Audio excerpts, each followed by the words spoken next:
got another short video today talking about why you should skip the desert squares. And we'll get into what we mean by that. But what prompted this conversation is I was hanging out a couple weeks ago with a few land guys who've been in the business a long time, one in particular, much longer than me.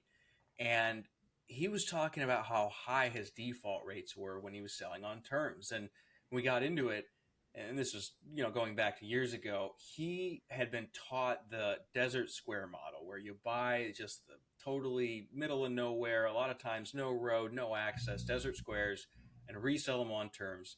And that caused him a huge amount of headache. Of course, he doesn't do it anymore, but that's what a lot of the courses are teaching. And so we wanted to talk about why you shouldn't start there, basically. Yeah. And I think that if you've been in the business at all, you'll recognize some of the areas and counties that a lot of people really start this model. The Costilla County, Colorado, the Mohave County, Arizona, different parts of West Texas. And it's a really attractive place for people to get started because one of the things that appealed to me about land investing versus flipping houses or anything like that was that lower cost to get into the game. And whenever you hear people saying, oh, you can buy a lot for $100 and sell it for $2,000.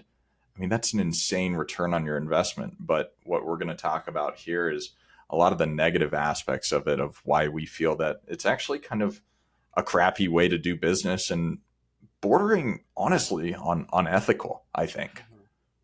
Yeah, and I think it comes down to people buying these parcels thinking they can do something with them when they cannot. And that is really the crux of it. There's plenty of desert square lots that are useful. All the Pueblo West lots have sold. People build houses on them, and they can build houses on them, so that's fine. So what we really mean is selling a parcel that cannot be used as the buyer thinks it can be used. Yeah.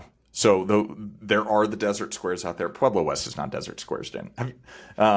It is a desert, and they're square. So Yeah, that's fair. That's fair. yeah, Okay, you're correct. But yeah.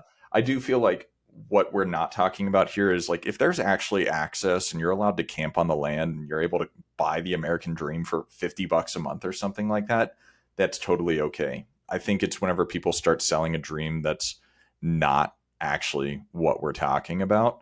You're not able to use the land in what its intended use is. That's what we're talking about. So we're going to start with a market that's pretty close to both of us, that Dan and I both have a good amount of familiarity with, which is Colorado City, Colorado.